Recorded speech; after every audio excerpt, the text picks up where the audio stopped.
Okay. Yes, please. I'm very interested in the stories that you shared this morning about these near-death experiences with children. It's for anyone, actually. Pardon? For anyone, actually. Yeah, yeah. And I'm really interested to hear in the Buddhist worldview, when a person is clinically dead, then the Buddhist worldview would say that they're not quite dead. Yeah. They're dead when the mental continuum leaves the body. Yes. So what's going on for people when they have these experiences? Are they really out of their body? Has the mind left the body in those moments, or what do you think is maybe going on? I And see. how far down the dissolution process can an ordinary being go I see. until they've actually left the body? Yeah. Yeah, the clearest explanation you find about the death process is only in the highest Yoga Tantra. And there it speaks of the 8 dissolution processes, right? And of which the first 4 dissolution more in the sense of, what do you call, parts of our psychophysical components in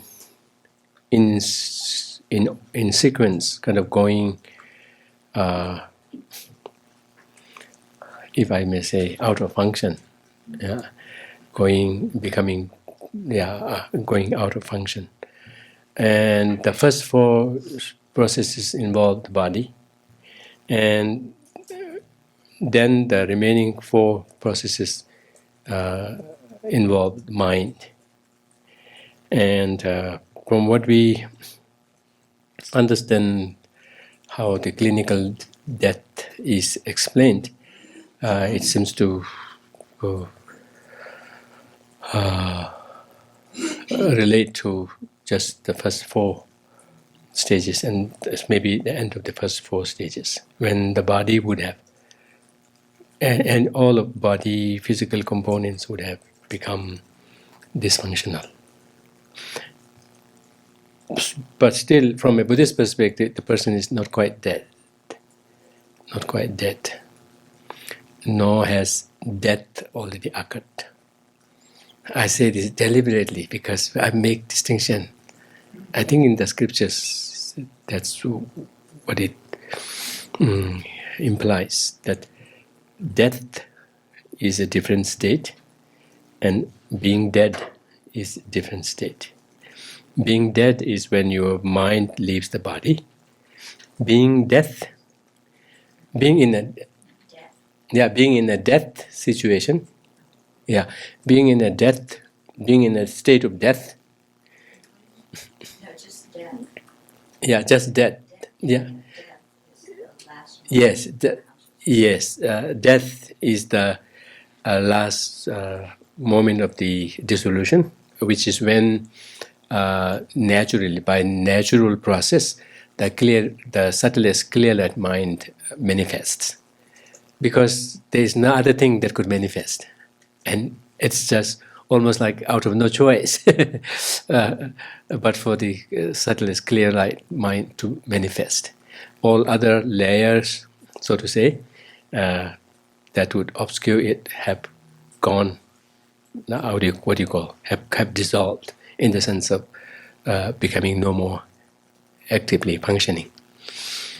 So that's the last process of dissolution, when everything would have dissolved into just the subtlest clear light mind. Although we have to remember that subtlest clear light mind, as much as we speak of it as consciousness, it has always a physical component with it, kind of conjoined with it. In a sense, we speak of them as one entity. But this could be understood more in the sense of an energy, not in a gross physical sense. And from a Buddhist context, an energy, if it is not consciousness, energy can easily fit into the definition of what we call sukh. So it is physical, but not in the gross sense. So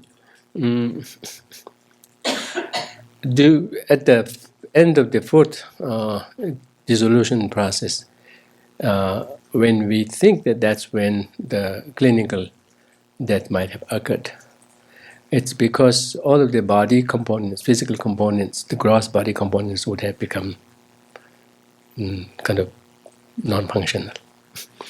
And that's when all of these criteria of death, such as breathing stopping, heart rate stopping, and brain function stopping, all of those should have happened. And but still, one person has not died. Not only not died, but even death has not occurred. So, if it were to be a normal death, right, not like in an accident, whatnot, then the scriptures say that even an ordinary person could stay 3 days. 3 days. 3 days in the sense that the body would have become dysfunctional. Although that 3 days is counted from the time you, although if that 3 day period is counted entirely as the actual death or not is not clear. But that's definitely when body functions would have already subsided. That means only the subtler consciousness.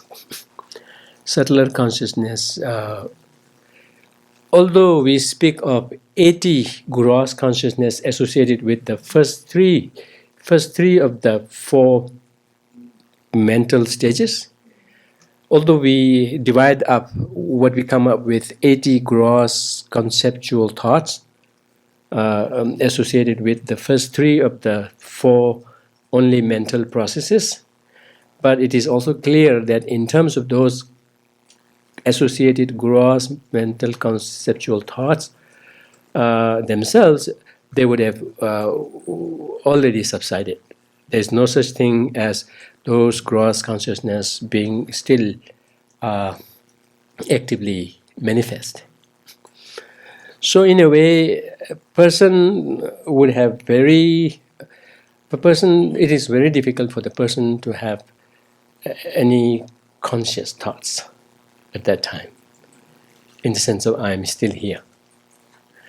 The mind would have kind of, even the mind, not only the body functions would have completely gone, but even at the mental level also, the possibility of actively conscious would not be there.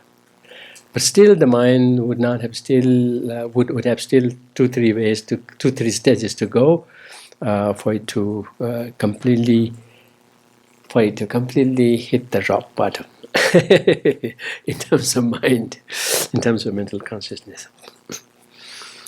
So that's a stage when the consciousness would be there, and because of that, the body would not decompose.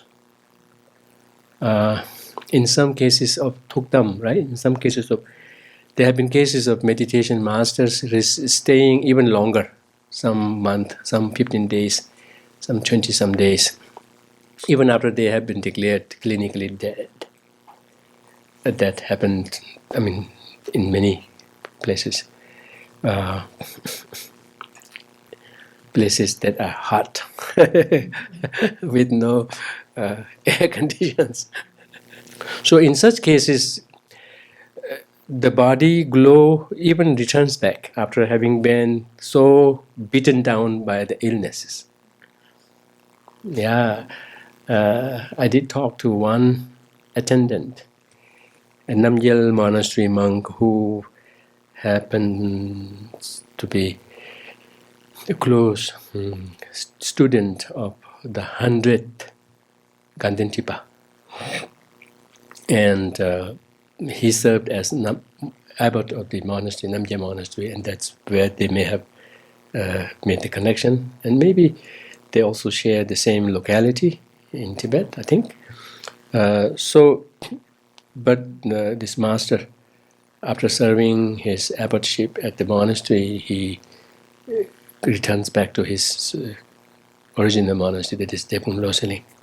So his has been a classic case where his death in the clinical sense occurred in a nearby, not nearby, some 56, 70 kilometer away Indian hospital. And his body has been brought into the monastery. And the word spread. All the local Indians came, lining up, paying respect. So his attendant, he told me. I asked him what he saw. He said that over a period of time, the body kind of really completely came back into glow. It almost seemed like a wave of dark, beaten down, kind of gave way to glow and luster, even greater than when he was alive, I think. And he stayed like that for some 20, 21, 23 days, I think. During that time, His Holiness the Dalai Lama happened to be giving teachings in Dharmasala, and word quickly reached him saying, this master has passed away, with whom he has mutual teacher-taught relationship. And he had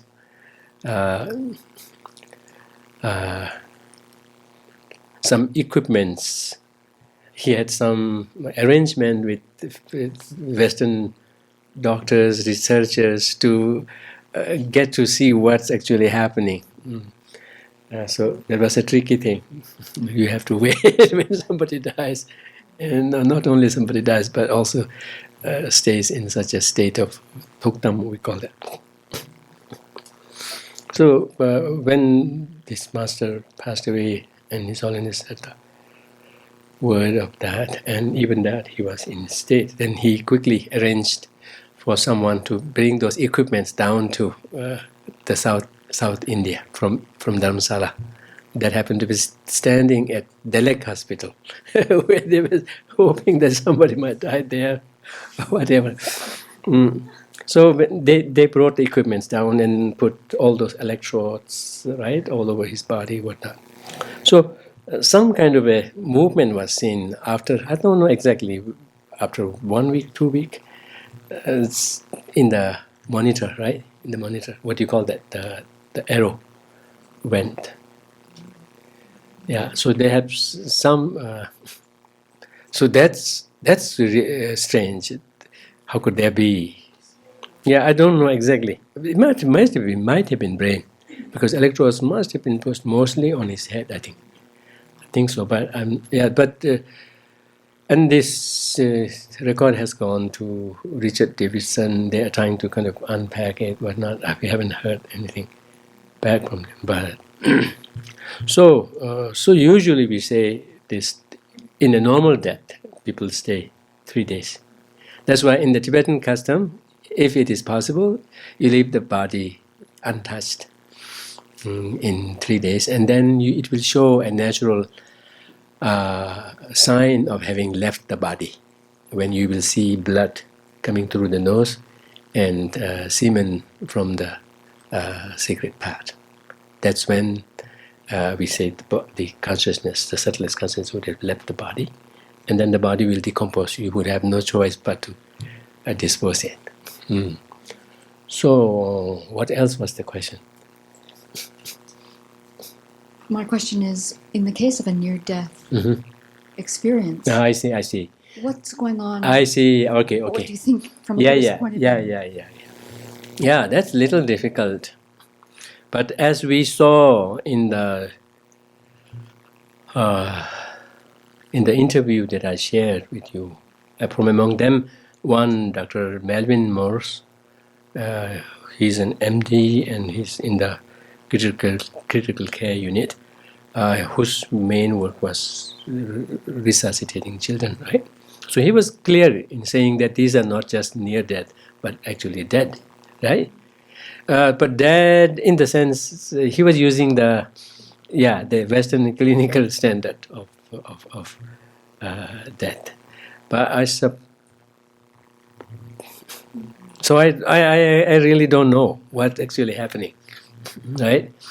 Whether that's actual return from death or not. Although even in Tibetan custom, I don't know how scripturally relevant that maybe, but in the Tibetan custom we do speak of people returning from death, from being dead. We even have a term for that, Delok. Delok means return from being dead. There is an interesting book called Return from Tomorrow. Right? Somebody recounts their experience of being dead and then returning back. They recounts what they had gone through. And when I read that book, which is a very small book called Return from Tomorrow, it almost seemed like reading a Tibetan Buddhist text in terms of explaining the Bartho experiences.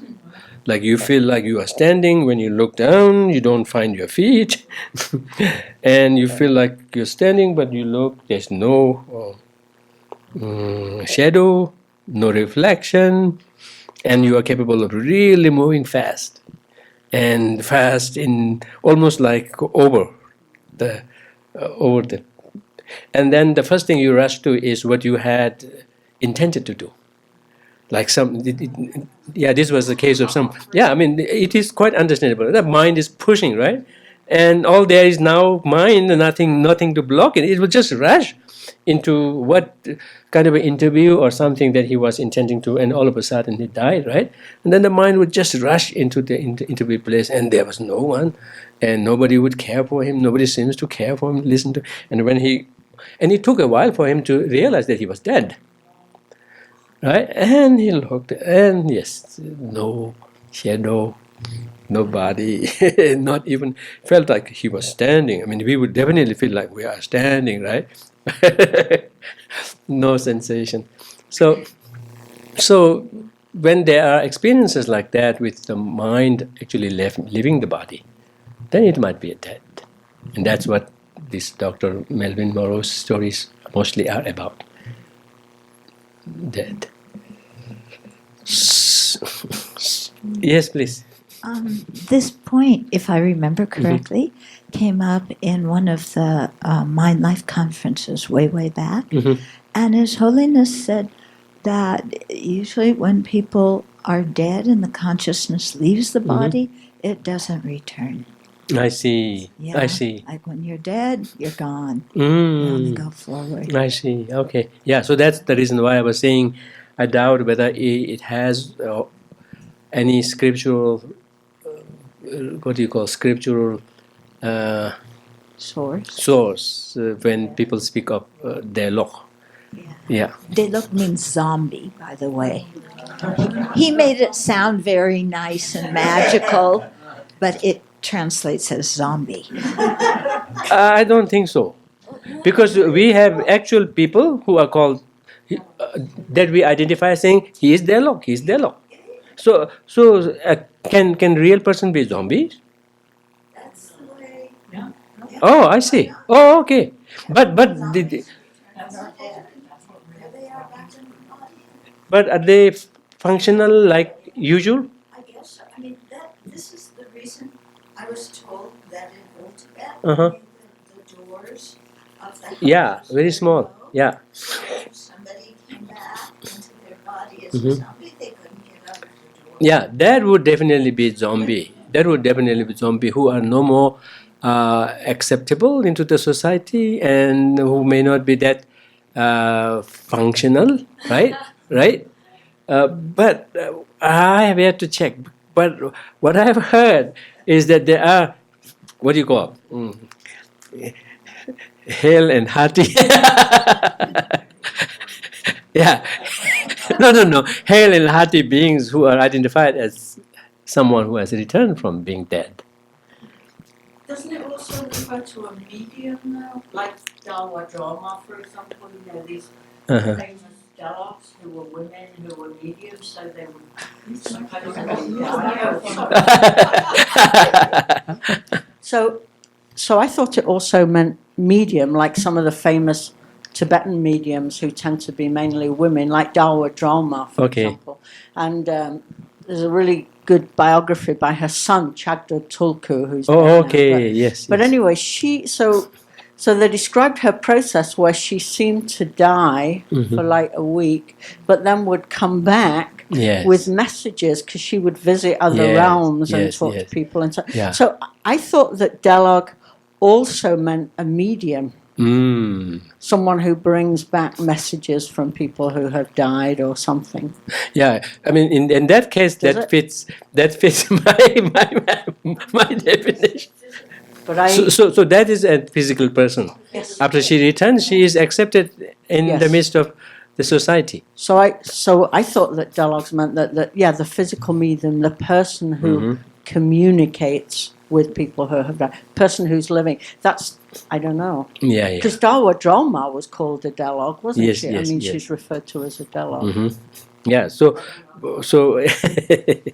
yeah, definitely, as Venerable was mentioning, in Tibet, all Tibet, people speak of people returning back, but returning almost half intact.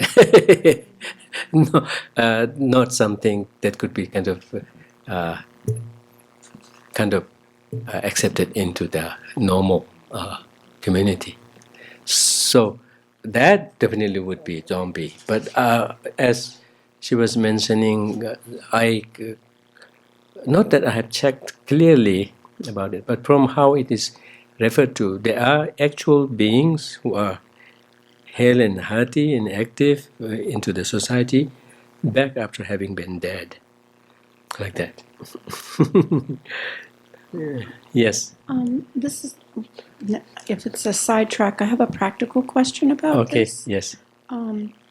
I've been with people who are dying, and they have chosen to be organ donors. Mm-hmm. And one person in particular is a result of a severe car accident. So, they were kept, on artificial life support, heart beating, breathing, until all the recipients could be gathered for the organs to be removed. And I wasn't aware of this, but essentially the person is kept alive while the organs are harvested. And it was suggested to me that it would take an incredibly high-level bodhisattva to keep some kind of peaceful mind in the process of that happening. And so I'm just curious, because people now ask me, should I be an organ donor or not? So I'm curious, given this conversation, what might be a skillful response, other than it's higher than my pay grade.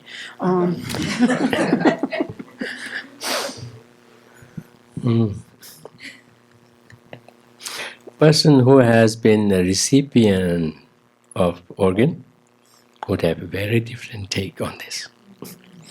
We have a Geshe at Atlanta who is a recipient of liver. He's all for it. You can understand, right? You can understand that. And yeah.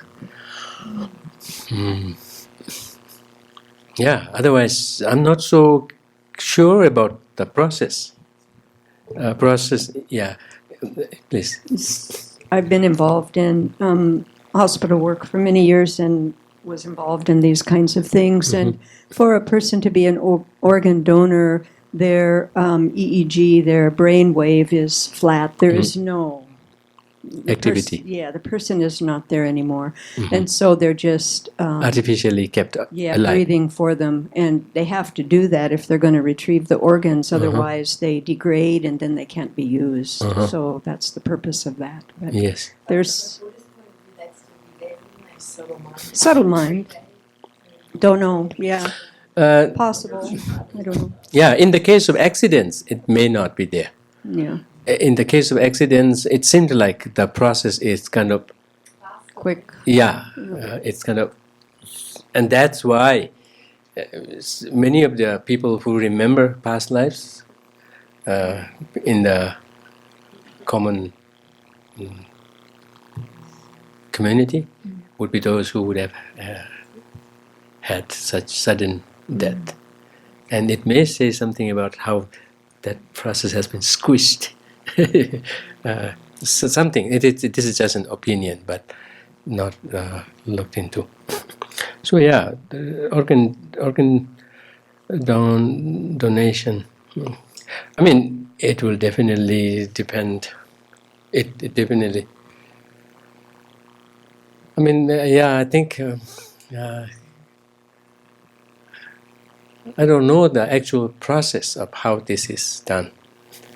Telling us about your Geshe buddies that you chat on WhatsApp. Uh-huh. Can you ask them? Yeah, I can Guys, what do definitely you do think that. about? Yeah, I will definitely do that. But again, for them, the question will be, what does this process involve? That's exactly what I was saying. So if you are keeping him or her artificially alive, is that person still alive or not? Then it's even for the person who what do you call, permits organ donation. If the process is not that clear, it's quite problematic to commit to that. It's like saying it's good to kill me. So I don't know. I have. Because the motivation's very virtuous, isn't it? And Pardon? the motivation to give your organs to another sentient being is very a virtuous motivation, and we're always being told in the Dharma that motivation is everything. Yeah. Motivation-wise, it would take definitely a huge level of compassion and sense of concern for others. But at the same time, if one is a good practitioner, one has to have. I think it will depend on individual situations. But if one thinks like one could really kind of make the most of the final, very special stage of one's life, where without having to make any effort, subtlest clear-light mind would just naturally show up, right? And why not seize that opportunity and instead risk losing it? So that's one way of looking at it. Because what would be more beneficial would be questionable. But at the same time, it is definitely dependent on the level of compassion. It is amazing. What do you call sacrifice? Even to make that decision upfront. From that time onward, it's like one is, compassionate and accumulating merit-wise, one is accumulating huge merit. Yeah, but it is quite. It's an area that I myself have no clear understanding. I need to understand the actual process because I've heard different things for the organs to be kept functional. What process that involves. So I don't know. Yeah, something very sad about this, what I've heard on NPR again, in that they have done research and they have found, they have statistics saying, should I share it? Or, I mean, because this is broadcast in NPR, there should be, okay. I don't mean to discourage anyone from making such decision or not. But they say that in the process of choosing which organ to use, when they have a wealth of organs or whatnot, the doctors under pressure to really produce good result go for the safest way, always go for the youngest, healthiest organ, and these other ones get left out they eventually are discarded. So some 3,000 something in 1 year are lost. So I don't know. So based on that, it's quite scary.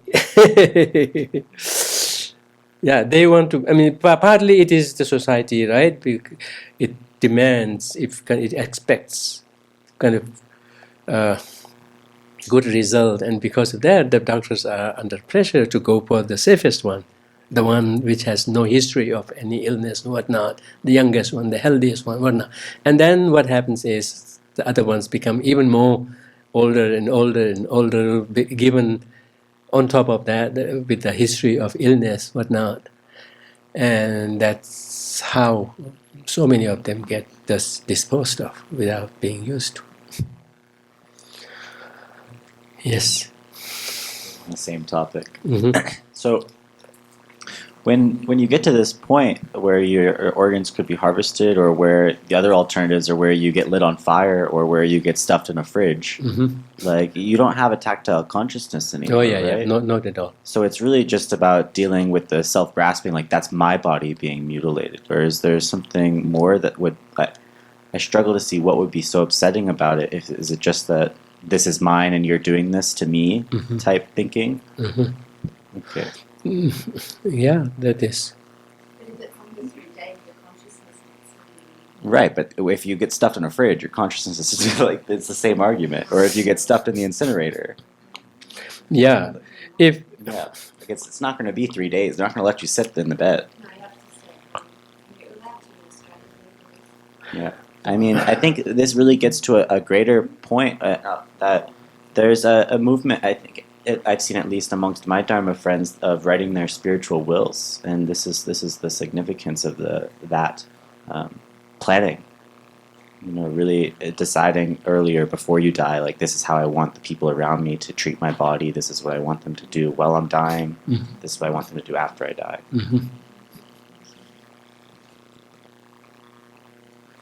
Yeah, but how clear is the demarcation between someone being dead and someone in coma? Because I've heard of a story where someone was totally, completely, physically unfunctional, but at the same time being very aware inside.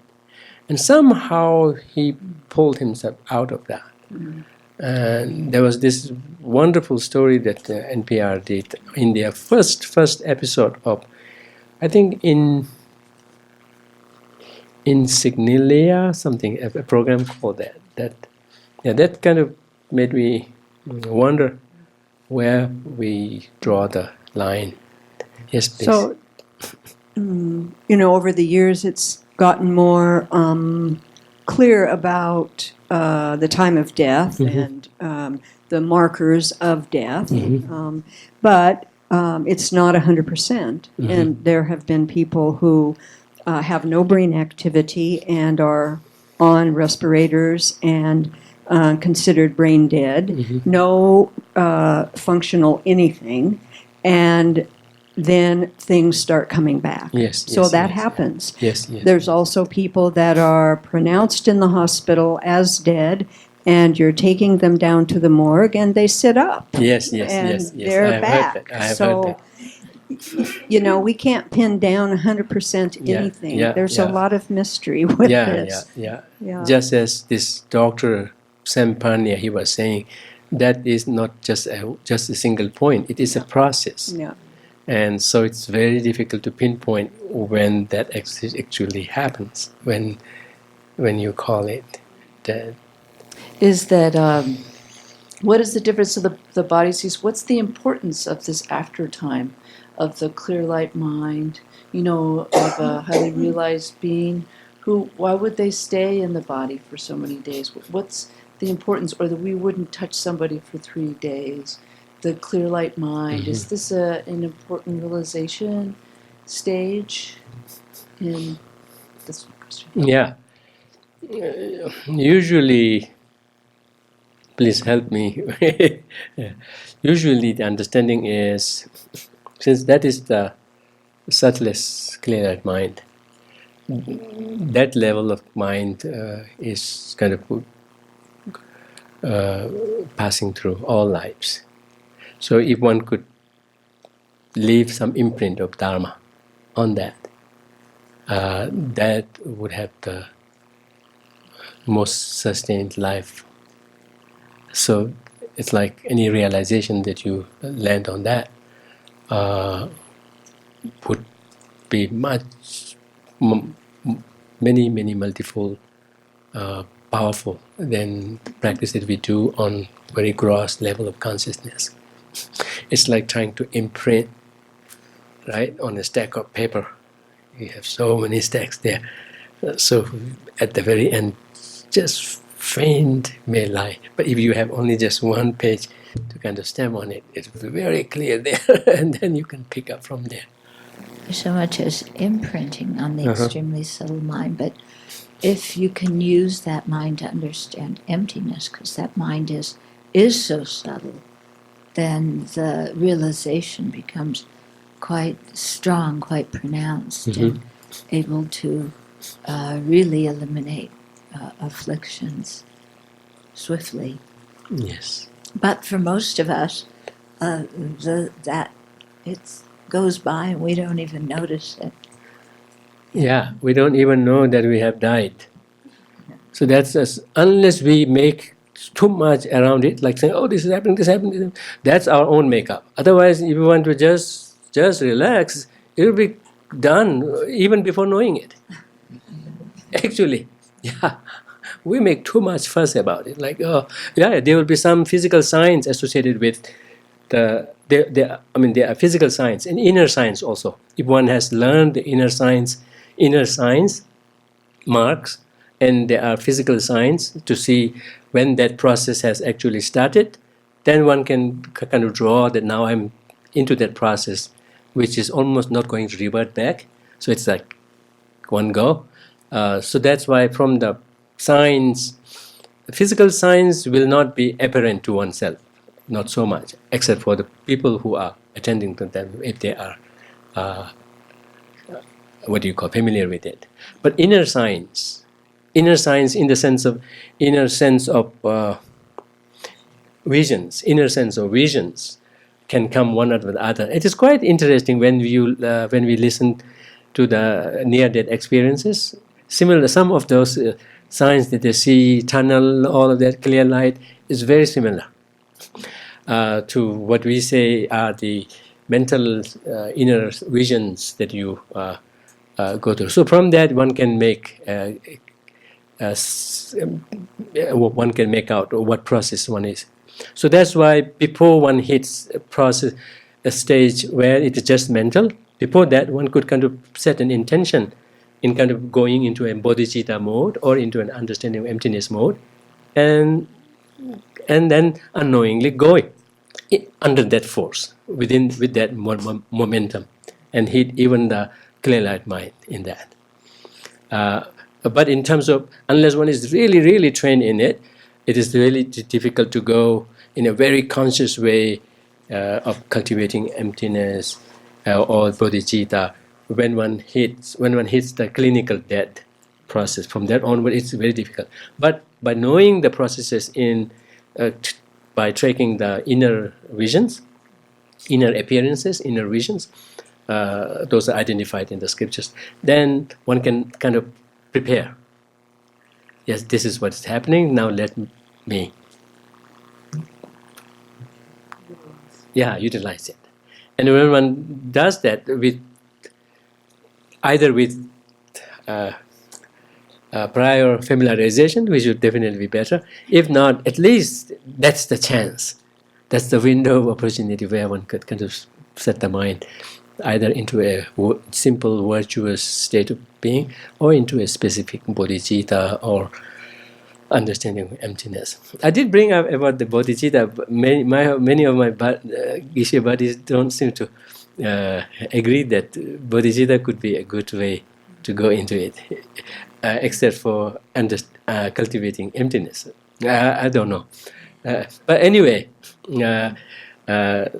that's what one prepares into. And then the force of that momentum can kind of get you in that mode through that process. May even hit the clear light mind.